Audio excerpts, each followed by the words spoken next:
Hey guys, today is August the 25th of 2022, and I wanted to go over Cameco, a quick update.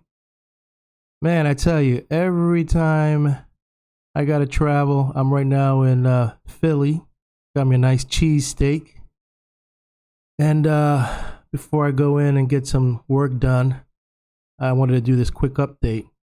Look at this massive move right here. So I got stopped out here on the 19th, and then boom, look at that. Japan news, nuclear restart, which is not really new to me, but they've been talking about it for a while. But either way, whatever it came out was official. The algos picked up, retail, the excitement, the euphoria kicked in, the volatility rose, volume spiked, and we got this big gap up right into the zone of supply. So what's next? Well, if we're going to penetrate, and it's going to be tough if we're going to ride on this wave of the nuclear restart. And we're going to have to pierce and fight our way up to all the way 32.49. Now, I've been doing some back testing and doing, Gann's theory, cause and effect. And I just wanted to share some things here with you. I added more things that I'm adding into the forecast. So you guys know I already got the 30th on my last video yesterday. This blue date here, it's really the 4th. Funny that these dates that I'm looking at are landing on the weekends, so I can't really narrow it down. So it's going to be either the 2nd is a Friday or Monday, September 6th. So this blue line is for increased volatility, whatever is going to happen. So I'm assuming with this massive power move, unless this is like what we had, before, which was the what they call it. I had a note here, like bull trap news. If this is another bull trap news, then it's gonna fizzle out like this. Maybe it could probably penetrate if it's a bull trap news.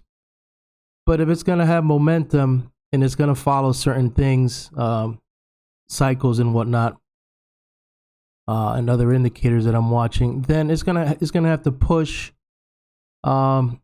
deep in here if it's going to get some momentum. Just be cautious on August 30th, pretty much the 2nd, September 2nd and September 6th. The date is really September 4th for increased volatility. The next date I have will be the 9/11, which either be September 9th or the 12th, one of those 2 days. Very important day that I have. That's why I put it red. And if it continues chucking along sideways, pushing higher, and it's going to, do head fakes or whatever as it goes up, I'm assuming we're going to continue going up since the momentum now is to the upside. September 14 and 15, possible swing high, and also September 26th through the 30th. And if we continue pushing higher, sideways, pull back, continue pushing higher, and we get to close above 32.49, and it continues going higher into October, then this wave 5 that I was assuming over here of 32.49 is going to be void. But as of right now, I have a strong conviction that this is a wave 5. It doesn't surprise me that we didn't do an ABC correction deeper and we just been going sideways. Because Cameco, from what I can see, it doesn't want to go down.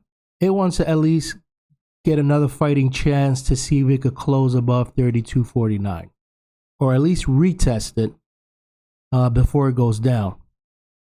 And it may not go down. It may probably want to continue pushing higher, but there's other things that indicate that it could probably, cycles are down, that it could probably go down. But let's just give it the benefit of the doubt that Cameco wants to test 32.49 and see, if it could hold or close higher. Now, if it could close higher, then that's really strong. That means that we're working on a wave 5. We haven't even done a wave 5. It's going to push higher. So those are my thoughts. I just wanted to do that real quick. Now that I'm here, let's just see URA. I'm sure URA got a nice little pop like everybody else. Question is, uranium futures, 48.50. Yeah, it moved.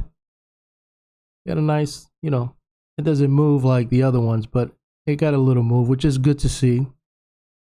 That's good. I'm going to sign out, go to work, and I'll keep you posted on my thoughts on Cameco. But so far, it looks good. It looks good to the upside. Is it going to be easy? No. There's a wall of resistance right here, and this is all supply.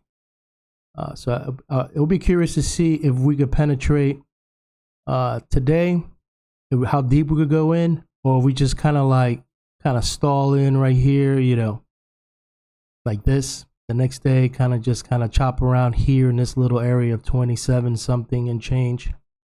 And then Monday, the same. I'd like to see how price action is going to close this week. We're going to close in there, kind of just go sideways. So we'll see. That will give us a lot of clues into, what's going to possibly happen next week. I'm going to sign out, and I'll see you again.